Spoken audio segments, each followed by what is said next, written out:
안녕하십니까 시청자 여러분, 머니투데이 방송 지속 특파원 염혜식 기자입니다. 지금까지는 여러가지 지금 현재 진행되는 에너지 이야기를 많이 해드렸다면, 오늘 말씀드린 거는 정말 미래 에너지에 대한 이야기를 한번 하고자 합니다. 하지만 단순히 그냥 과학 수준에서는 아니고요, 기술 이야기도 하고 산업 이야기도 하고 앞으로 세계의 힘이 좀 에너지 패권이 어떻게 왔다 갔다 할지 좀 요거에 대해서 한번 살펴보고자 합니다. 오늘의 제목은 핵융합에 대한 이야기입니다. 먼저 아주 간단하게 그냥 핵융합이 뭔지부터 정리를 하고 가겠습니다. 사실 핵융합이 중요한 게 아니라 그거가 이제 어떤 싸움이 벌어지고 있느냐가 훨씬 더 중요하기 때문에요. 핵융합은요, 간단히 태양이 에너지를 만드는 방식으로 볼 수 있습니다. 아주 가벼운 원자 둘을 붙여서 더 무거운 원자를 만들고 그 과정에서 이제 막대한 에너지가 나오는데, 그 에너지를 사용을 하겠다라는 겁니다. 기존 원자력 발전, 그러니까 원자력 발전 같은 경우에는 핵 분열을 이용을 하는 겁니다. 사실상 핵 분열을 하면서 나오면서 이제 폭발 에너지도 나올 수도 있고 여러 가지 이제 방사선도 나올 수도 있고, 그렇기 때문에 폭주 위험이 핵융합이 훨씬 더 낮고요. 고준위 핵 폐기물도 없습니다. 그러니까 이론적으로도 핵융합 같은 경우는 사실상 무한에 가깝습니다. 그렇기 때문에 핵융합을 궁극의 에너지, 인류의 마지막 발전 방식이다 라고 이야기를 하는데, 여기에 대해서 여러 가지 의문도 많은 겁니다. 태양이 있는데 굳이 핵융합을 할 게 뭐냐, 다른 에너지원을 찾아야 된다라는 이야기도 많이 하는데요. 어찌됐건 우리가 계속 상상을 하던 게 지금 현세에 일어나고 있잖아요. 제가 어렸을 때만 하더라도 물로 가는 자동차, 수소 자동차인데 지금 나오고 있잖아요.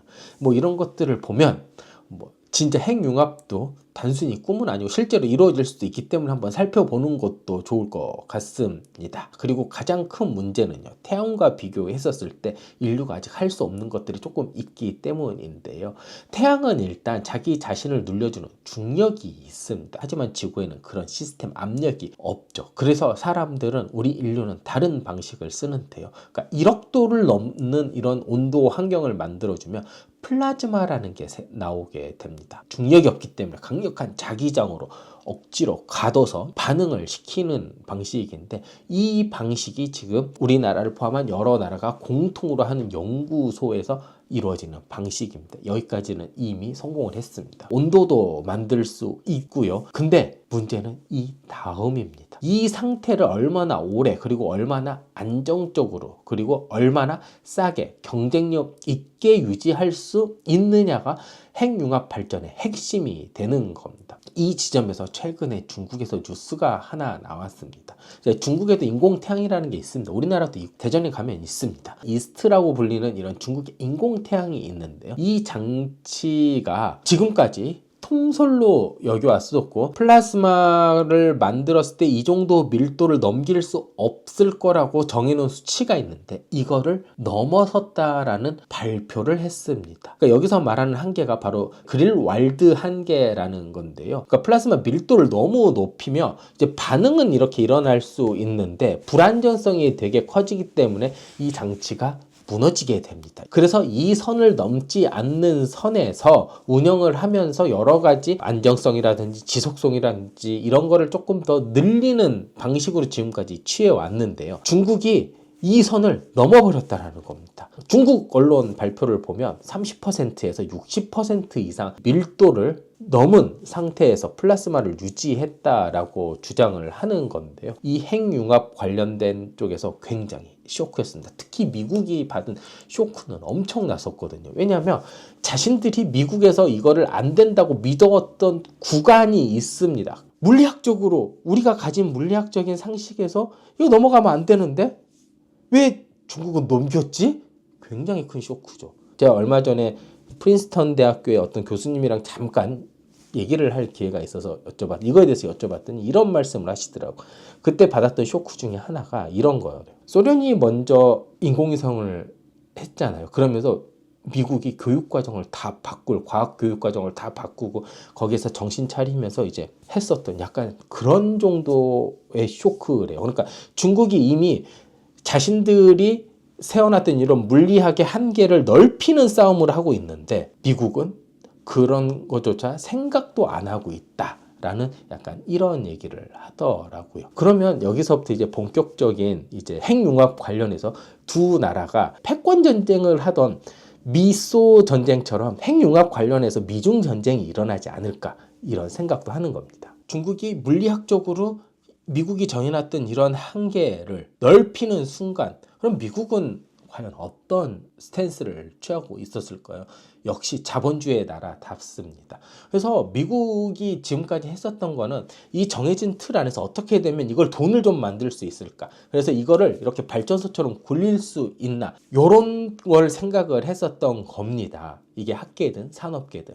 그래서 핵융합을 하나의 실험장치로 보는 게 아니라 산업으로 보면서 이걸 산업적으로 계속 업데이트를 한 겁니다. 그래서 미국에서는 국가연구소뿐만 아니라 핵융합 스타트업들이 정말 너무 많습니다. 이것들이 지금 이름은 굉장히 낯설 수도 있을 거예요. 근데 나중에 정말 스페이스 X처럼 될 수도 있습니다. 이게 예를 들어 뭐 초기 투자 자본을 모은다. 그럼 될 것 같아. 미리 미래에셋처럼 들어가면 굉장히 좋지 않을까.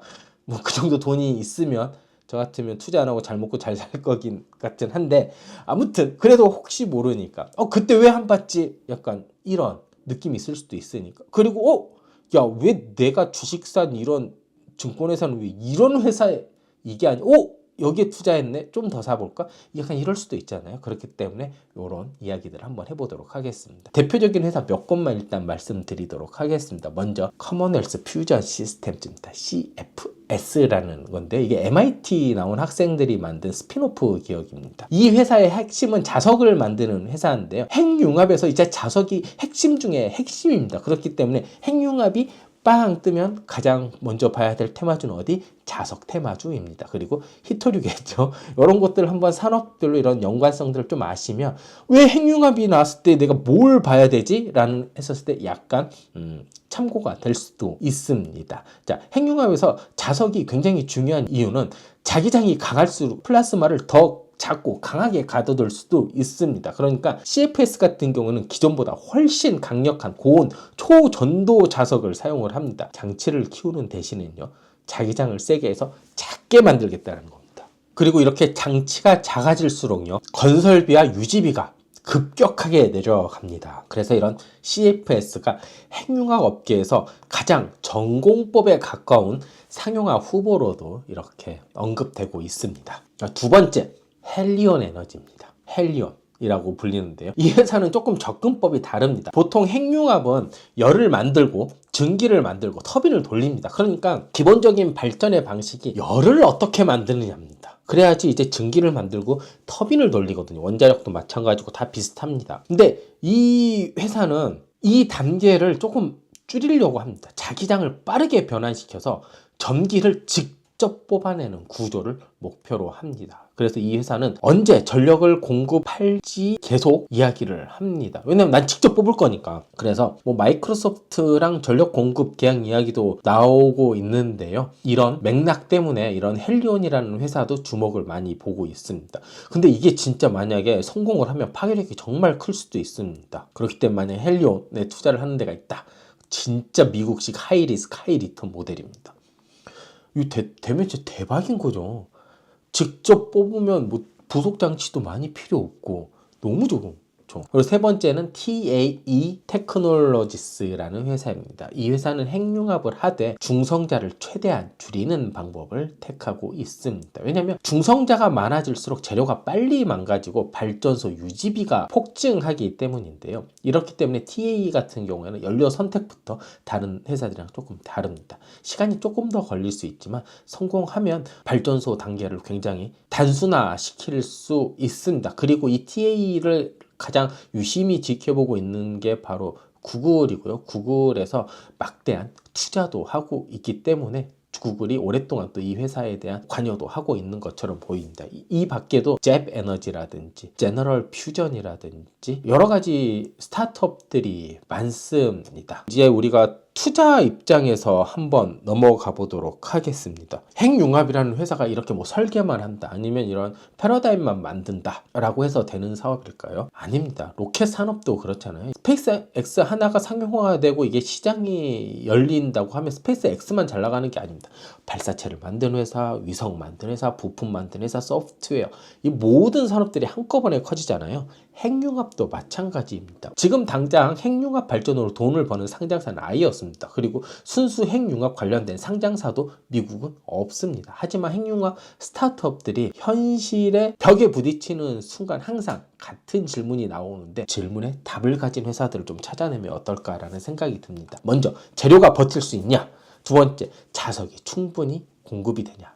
양질의 자석이요. 그리고 부품을 얼마나 양질의 부품을 대량으로 만들 수 있느냐.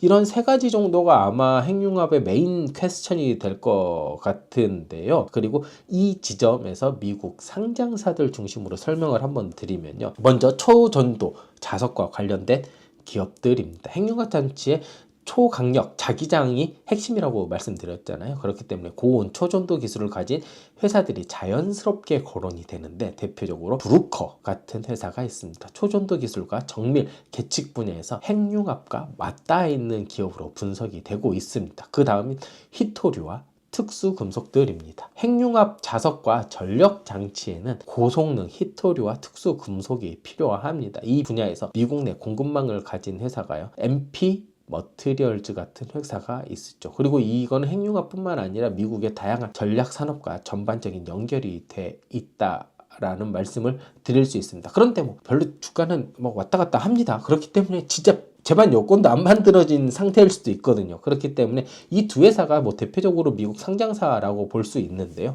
그리고 또다시 이런 게 있죠. 예를 들어 뭐 스페이스X를 지분을 많이 가질 수 있는 회사, 이런 회사들도 되게 좋은 거잖아요. 나중에 상장할 때요. 그런 거 보면 역시 미국 회사들이 좀 많이 있습니다. 구글의 모 회사, 알파벳, 아까 TA 가지고 있다 그랬죠. 그 다음에 쉐브론 있고요. 애니 같은 에너지 기술 기업들이 있습니다. 회사들이요, 미래의 선택권을 두고 투자를 한 겁니다. 이 회사들이요, 핵융합에 성공하든 아직 시간이 더 걸리든 이미 핵융합이라는 게 이미 도마 위에 올라와 있기 때문에 투자를 하고 거기에서 성공이 나면 대박이 나는 겁니다. 그러니까 핵융합이라는 단어가 뉴스에 자주 등장하고 증시가 발전소, 기존 연료보다 핵융합이라는 단어에 먼저 반응을 했었을 때 이 기업들이 빛을 볼 수 있게 되는 거죠. 이렇게 보면 미국 같은 경우에는 그냥 핵융합을 벌써 산업적으로 이미 접근을 하고 있는 겁니다. 그리고 중국이 이 산업이 가능할까? 아니면 이걸 좀 더 잘해볼까? 라고 하고 순수하게 기술적으로 측면으로 접근을 해서 물리적인 한계, 여러 가지 가능성을 좀 넓히는 작업을 했다면 미국은 이거를 지금 쓸 수 있냐, 이게 돈이 되냐에 집중을 하고 있는 겁니다. 그래서 스타트업들을 키우고 자본을 붙이고 재료와 공급망, 전력망으로 연결하는 작업을 지금 하고 있는 겁니다. 그러니까 한마디로 중국은 실험실에서 싸웠고 미국은 시장에서 싸우고 있는데, 실험실에서 싸운 것들이 조금 충격으로 다가와서 미국 실험실도 같이 움직이고 있는데 이미 미국은 시장에 작동을 하고 있다라는 겁니다. 아직 핵융합 관련해서 어느 나라에 더 좋고 더 맞는지는 아직 나오지는 않았습니다. 아직 누구도 밟아보지 않은 영역이기 때문이죠. 핵융합이 지금의 전기요금을 바꿔주지는 않습니다. 하지만 이 기술이 성공하면 미래 에너지에 대한 지정학적인 위치는 완전히 바뀔 수 있거든요. 그렇기 때문에 이와 관련된 투자, 이와 관련된 지식들은 지금부터 미리 대비해 두는 게 조금 어떨까라는 생각이 듭니다. 지금까지 시청해주신 여러분 정말 감사합니다.